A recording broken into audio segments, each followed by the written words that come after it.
when I was a Stanford dean, my job was to care about my students. That may seem like a really obvious point to you, but here's what I mean. My job was to care about them, not about what their parents expected of them, their extended family, their entire ethnic community or religious community. My job was to center the student who was meeting with me and to help them listen for the sound of their own voice and then to find the courage to honor it. One day, a 20-year-old sophomore named Faith walked into my office hours. I hadn't met her before, so we were just chit-chatting, and at some point I said, "So what are you studying here at Stanford?" And she said, "Well, I'm pre-med." Do you see my shoulders going up and down? And I said, "What does this mean?" And she said, "Well, I have to be." Faith had dressed up for our meeting. She was wearing a suit. She looked like the picture of perfection.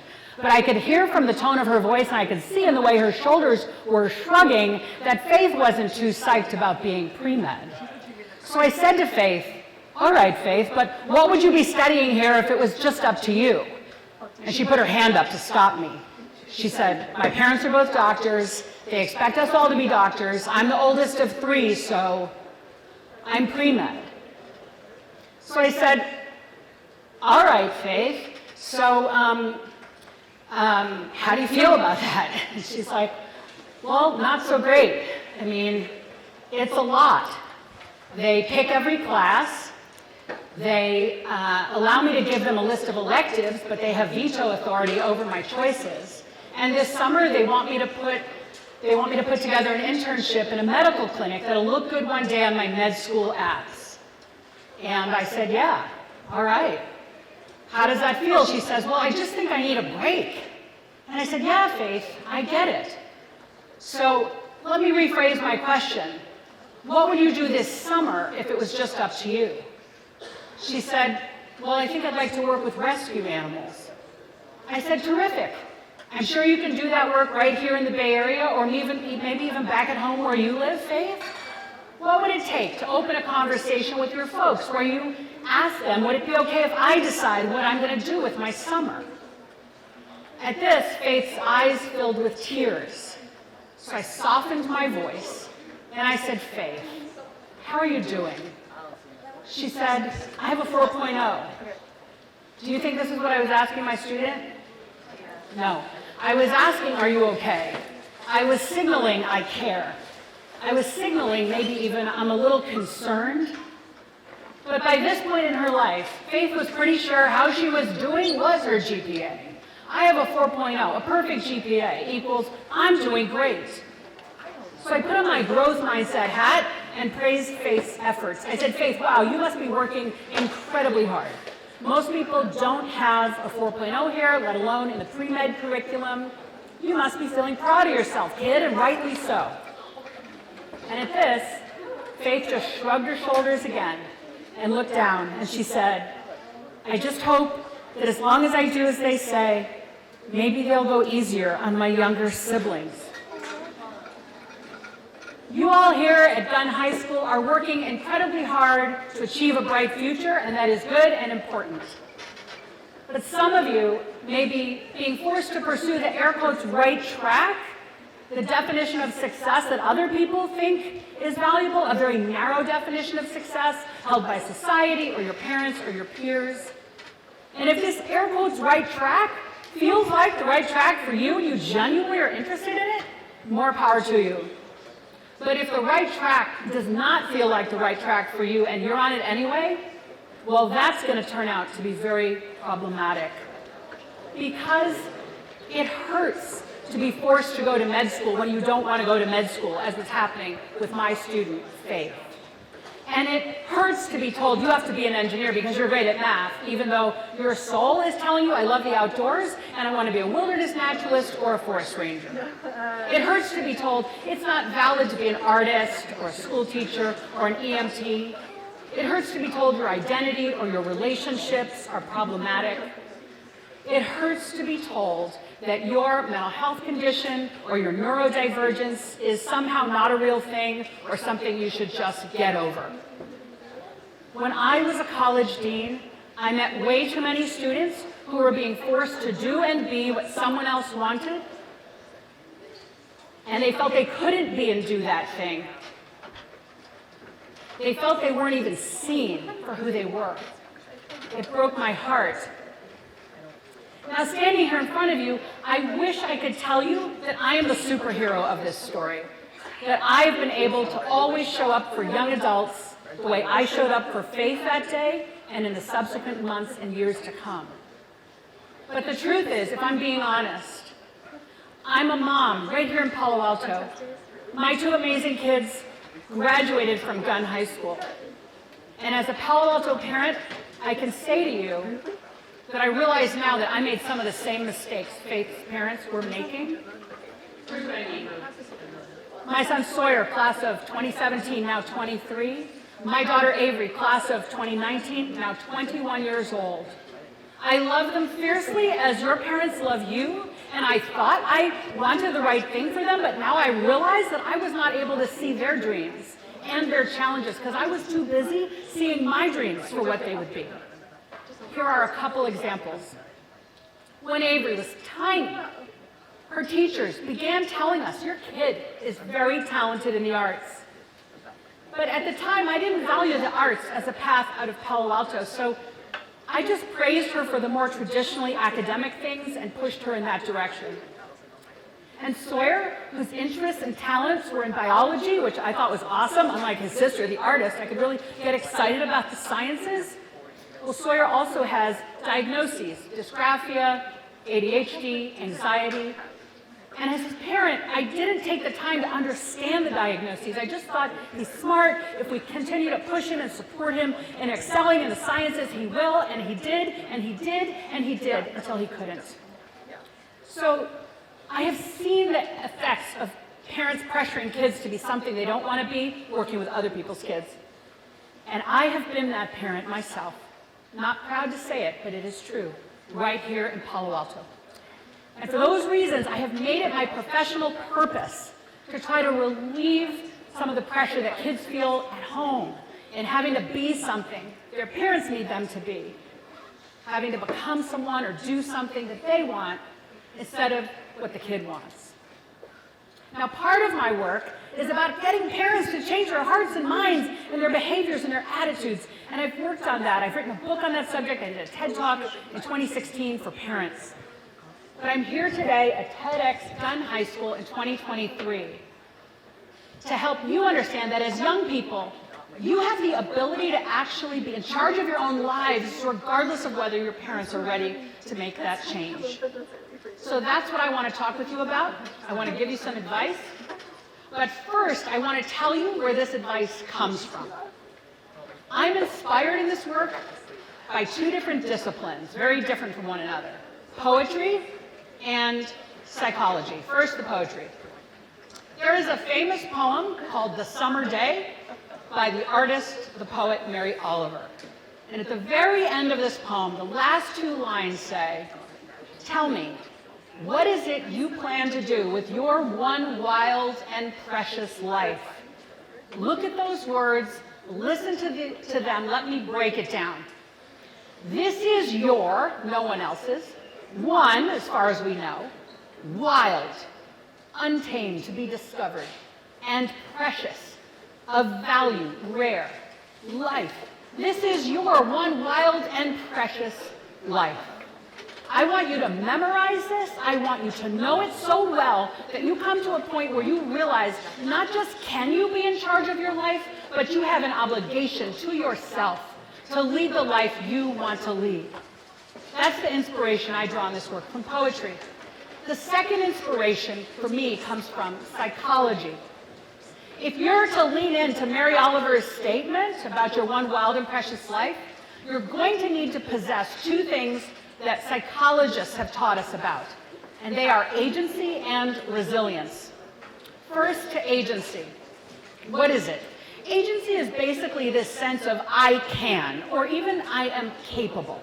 And we form it, our minds form this sense of agency by seeing when we act, there's a result. It doesn't have to be an amazing result, it's just the cause and effect that our minds need to see. I acted, something happened. I did something, there was a result. Our minds need to see that in order to know of our own existence. It sounds a little weird, but it is deeply true. So you can perhaps intuit that if someone else is forcing you to the outcome, you have to be a doctor, or someone else is just really lovingly holding your hand all the way to the outcome, that your mind sort of knows, I didn't really do that myself, and your agency is undermined. Agency is, I am capable. It is also the very foundation of your mental health and wellness. Its partner, resilience, if agency is I can, then resilience is I can cope when things go wrong, as they will. Resilience is built by dealing with a tough thing, processing your feelings, like validating them. Oh, that happened. Ouch, that sucked. I'm embarrassed. I'm ashamed. I'm angry. I'm scared. Processing what happened, validating the feelings. What happened? What did I do? What was done to me? How do I feel? What might I do differently next time, if there is a next time? Or is there any lesson I can draw from this experience to carry forward? And then at some point, after sitting with it, you're able to move on.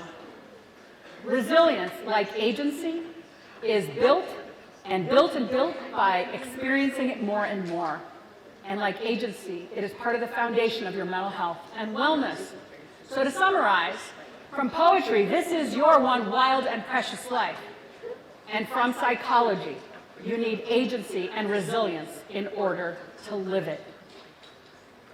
Recently, I got a note from a 23-year-old. She messaged me, didn't know her. She said, when will I be old enough to stop listening to my parents' rules about who I can date and what I should do for my career? I replied, you're more than old enough. I mean, yes, we parents, we have our concerns, and sometimes they're valid, like, you know, are you going to be able to afford a place to live if you take that job in that field? Or are you going to be safe out in the world if you openly express this identity? However valid or not valid those concerns may be, ultimately, this life is for you to shape as you want, and you take all of these considerations into account.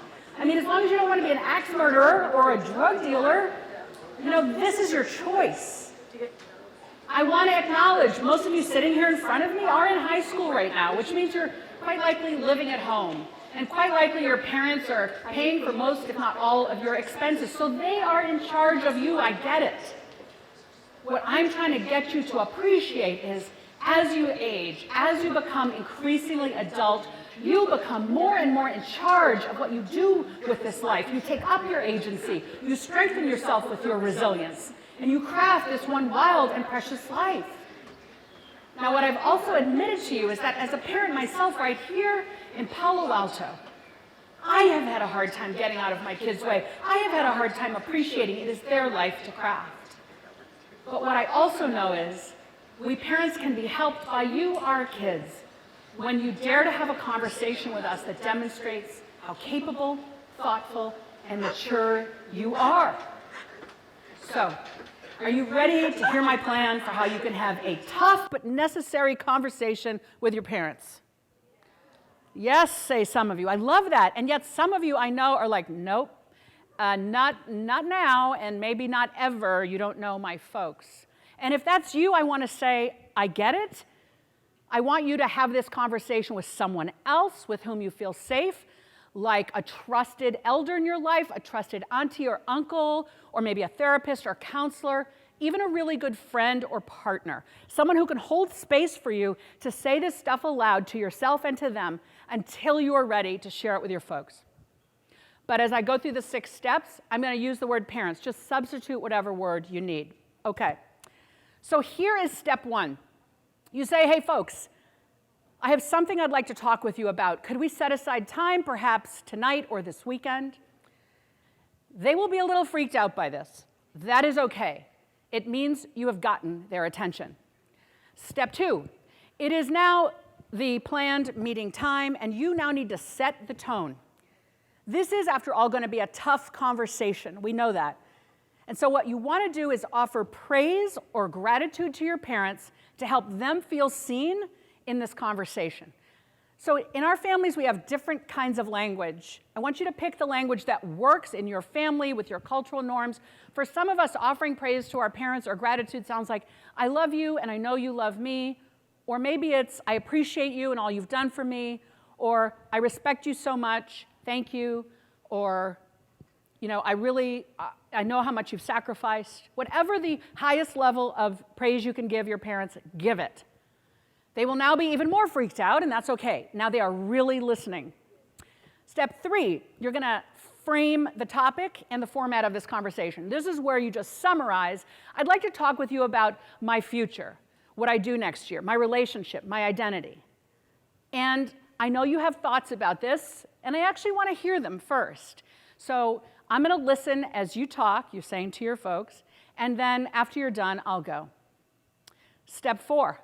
They are talking, you are listening. And you're not just listening, you're actively listening, which means they say what they need to say, and you know they have opinions about this topic that you have raised. And when they're done, you say, so what I'm hearing is, and you repeat back very thoughtfully what you've heard them say. So what I'm hearing is, you just want me to make the most of my talents in math. So what I'm hearing is, you just want me to be happy, but you're concerned that I won't be happy if I pursue this. Now resist the urge to be snarky and defensive, okay? What I'm hearing you say is you just want me to go to med school. Don't do that, okay? You're trying to be respectful and mature and gracious, okay? Now, step 5, the tables have turned. You're actually going to have the conversation, which is why you set this whole thing up in the first place. Share your truth. We've done steps 1 through 4 to try to increase the likelihood that you will be heard as you articulate step 5. Step 5 has 5 components to it. The first is summon your agency and speak declaratively. I believe, I know, I've decided, I think. Component 2, add a little background. Because I've always known, because I've always loved, because I've always wanted, because I now realize. Step 3, component 3, the thing you've been waiting to tell them. This is who I'm dating. This is my identity. This is where I want to go to school next year. This is what I want to study. This is what I want to do with my life. Component 4, anticipate their criticism. I realize this may not be what you had in mind for me, you say. Component 5, your ask. But I'd like to ask for you to continue to love me, support me, believe in me, regardless. And then you smile and shut up. You are done. Step 6, handle their reaction. You've already picked up your agency. Now I want you to pick up your resilience, because who knows what they're going to say. I mean, maybe they will meet you halfway. Maybe they've been so impressed by how you've conducted this conversation that they get it and they're willing to talk with you about this stuff, and they're sort of backing off from their original position. But if not, if they're still stuck in this place of we have the right to tell you what to do with your life, I want you to smile and say, you know, when you were my age, were you allowed to be and do what felt right to you? If they say yes, just say, that's just what I want the same thing. If they say no, say, wow, that must have been hard for you. What was it like? In asking them to go back in their memory to your age, you're inviting them to be empathetic toward you right now. If they still won't come toward you, meet you halfway. I want you to articulate components 4 and 5. I know this may not be what you had in mind for me, but I hope I can count on you to support me / believe in me / love me regardless. For anybody who can't see that you are standing in your truth and isn't willing to meet you, at that point, after all of this, that tells you that they have work to do. They have therapy to get. Whether they do or not is not up to you, and they may not. And you do not have control over whether they will. But you are in charge of you, and you know your truth, so you keep going. Remember Mary Oliver's question, and know that every time you use your agency and resilience, they get stronger. This is your one wild and precious life, and I am rooting for you to live it. Thank you very much.